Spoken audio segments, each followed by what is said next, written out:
اعوذ باللہ من الشیطان الرجیم بسم اللہ الرحمن الرحیم سورۃ الطور بسم اللہ الرحمن الرحیم والطور وکتاب مسطور فی رق منشور والبیت المعمور والسقف المرفوع والبحر المسجور ان عذاب ربک لواقع۔ یہ جو 5 آیات ہیں جو قسموں پر مشتمل ہیں، اور یہ قرآن مجید کے مختلف مشکل مضامین میں سے قسموں کا مفہوم معین کرنا۔ طور، قسم ہے طور کی۔ طور عام پہاڑ کو بھی کہا جاتا ہے، اور خاص طور پر وہ پہاڑ جس پر کہ حضرت موسیٰ علیہ السلام ہم کلام ہوئے اللہ تعالیٰ سے۔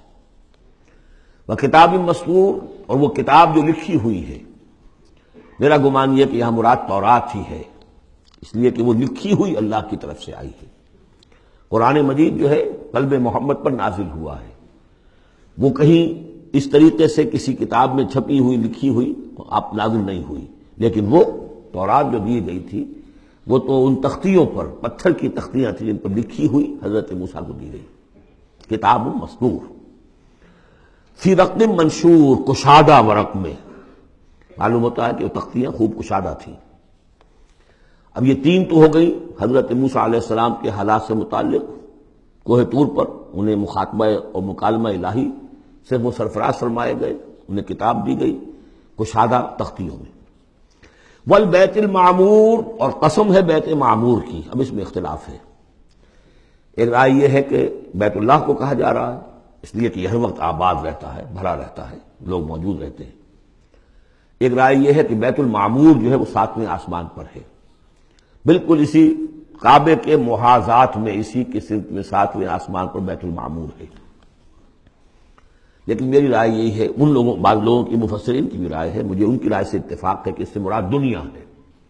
یہ بیت المعمور ہے انسانوں سے آباد، اور قسم ہے آباد گھر کی، اس لیے کہ اگلی قسم جو ہے اس سے مناسبت رکھتی ہے والسقف المرفوع، اور یہ آسمان جو ایک اونچے چھت کے مانند ہے۔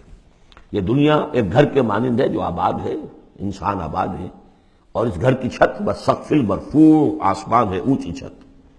والبحر المسجور، اور پھر اس میں سمندر ہے کہ جو ابلتا ہوا دریا، جس کو ہم کہتے ہیں ٹھاٹھے مارتا ہوا سمندر، معلوم ہوتا ہے کہ کوئی چیز، کوئی اندر سے کوئی چیز اس کو جوش دلا رہی ہے۔ بہرحال ان قسموں کے بارے میں 1 سے زائد آراء ہو سکتی ہیں۔ اصل شے کیا ہے جس پر یہ قسم کھائی؟ یہ وہی ہے جو سورہ ذاریات کی تھی، ان عذاب ربک لواقع ما لہ من دافع۔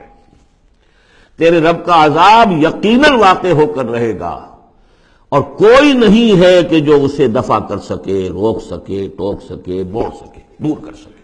جب وہ عذاب آ جائے گا تو جیسے کہ ہم نے سورہ شورى میں پڑھا ہے کہ اس دن سے پہلے ان یاتی یوم لا مرد لہ من اللہ، پھر اس کو لوٹانے والا کوئی نہیں ہوگا۔ ما لہ من دافع یوم تمور السماء مورا، جس روز کے آسمان کپ کپائے گا، لرزے گا۔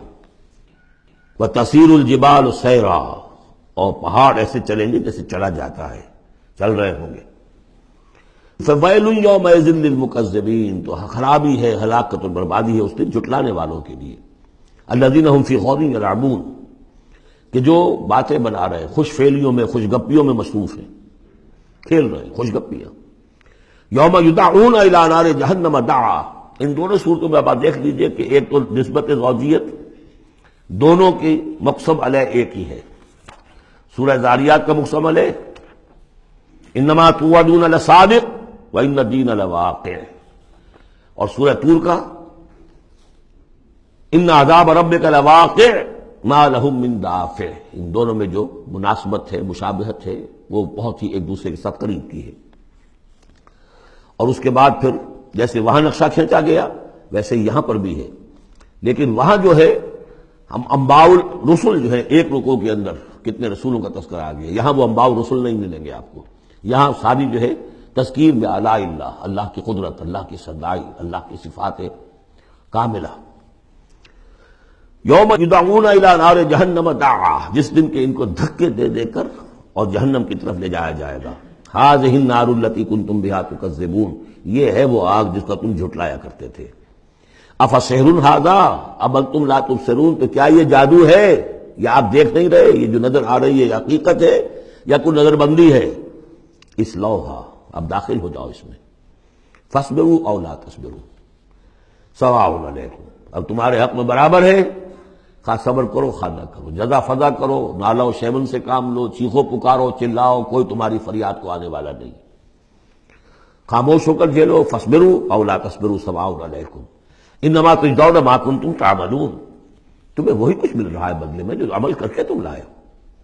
ان المتقین فی جنات و نعیم، یقیناً اللہ کے سے ڈرنے والے، اللہ کے بندگی کرنے والے، اللہ کی عبادت کا حق ادا کرنے والے، وہ ہوں گے باغات میں اور نعمتوں میں، فاکہین بما آتاہم ربہم، انجوائے کر رہے ہوں گے جو کچھ کے نعمتیں ان کو ان کے رب نے دی ہوں گی، وبقاہم ربہم عذاب الجحیم، اور بچا لے گا انہیں ان کا رب اس جہنم کے عذاب سے۔ کلوا واشربوا ہنیئا بما کنتم تعملون، کھاؤ پیو رچتا پچتا، تمہیں مبارک ہو یہ کھانا پینا، راس آئے تمہیں، بما کنتم تعملون، یہ ہے بدل اس کا جو تم عمل کرتے رہے ہو۔ بارہا میں اشارہ کر چکا ہوں، اللہ تعالیٰ کی طرف سے کہا یہی جائے گا یہ تمہارے اعمال ہیں، بندے یہی کہیں گے پروردگار نہیں یہ تیرا فضل ہے، ہم اس قابل نہ تھے۔ متکئین علی سرر مصفوفہ، بیٹھے ہوئے ہوں گے ان تختوں پر کے جو برابر برابر بچھے ہوں گے صفوں کے اندر، وزوجناہم بحور عین، ہم بیاہ دیں گے انہیں ان حوروں سے کہ جو بڑی بڑی آنکھوں والی ہوں گی۔ والذین آمنوا واتبعتہم ذریتہم بایمان الحقنا بہم ذریتہم، یہ مضمون پہلے بھی آ چکا ہے، اور فرشتے بھی جو ہیں وہ جو استغفار کرتے ہیں تو اس کی استدعا کرتے ہیں اللہ سے کہ اہل ایمان کی جو رشتہ دار ہیں ان کے والدین میں سے، ان کی اولاد میں سے، جو بہرحال صالحین میں سے ہیں، پروردگار انہیں ان کے ساتھ لے آ، چاہے وہ کمتر درجے میں ہوں اپنے عمل کے اعتبار سے، کمتر درجے کی جنت کے مستحق ہوئے ہوں، لیکن اب ان کے آپ ان کے برابر لے آ۔ تو وہاں اللہ تعالیٰ خود فرما رہا ہے والذین آمنوا، اور وہ لوگ کہ جو ایمان لائے، واتبعتہم ذریتہم بایمان، اور ان کی نسل نے، ان کی اولاد نے بھی ان کی پیروی کی ایمان کے ساتھ، الحقنا بہم ذریتہم، ہم ملا دیں گے ان کے ساتھ ان کی اولاد کو، وما علتناہم من عملہم من شیء، ان کے عمل میں سے کوئی کمی نہیں کریں گے، یعنی یہ نہیں کریں گے صاحب آپ اونچے درجے میں ہیں تو اگر اپنے بچوں کے پاس جانا ہے اہل و عیال کے پاس تو نچلے درجے میں جائیے، نہیں، ان کا درجہ کم نہیں ہوگا، بلکہ اللہ تعالیٰ ان کا اکرام فرمائے گا کہ ہاں آپ کے بچے، آپ کی اولاد، آپ کے قریبی جو بھی ہیں، اگر وہ واقعتاً مومن تھے، وہ امتحان پاس کر چکے ہوں، کہ چاہے 3rd ڈویژن میں پاس کیا ہے انہوں نے، پاس کر لیا ہے تو اب آپ کے ساتھ، اگر آپ 1st ڈویژن میں آئے ہوئے ہیں تو اللہ کر دے گا اپنے فضل سے انہیں آپ کے لیے، تاکہ آپ کو آنکھوں کی ٹھنڈک نصیب ہو جائے۔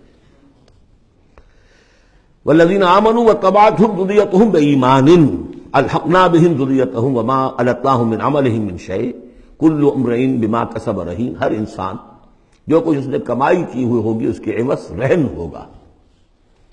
وَأَمْدَدْنَاهُمْ بِفَاكِهَةٍ وَلَحْمٍ مِّمَّا يَشْتَهُونَ، اور ہم نے سپلائی لائن ان کی مستقل قائم کی ہوئی ہوگی، پھلوں کی بھی اور گوشت بھی، وہ گوشت جو انہیں پسند ہو، جس چیز کا گوشت چاہے، تیتر کا چاہیے، بٹیر کا چاہیے، جو چاہیے حاضر ہے۔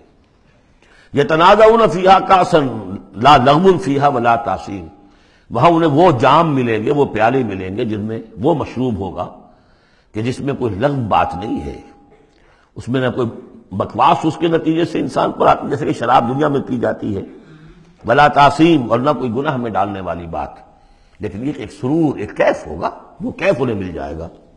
لیکن وہ جنت والے جو ہیں وہ ایک دوسرے سے ذرا جھگڑیں گے، خوش فعلی کرتے ہوئے ایک دوسرے سے وہ دوستانہ انداز میں وہ جام چھینیں گے۔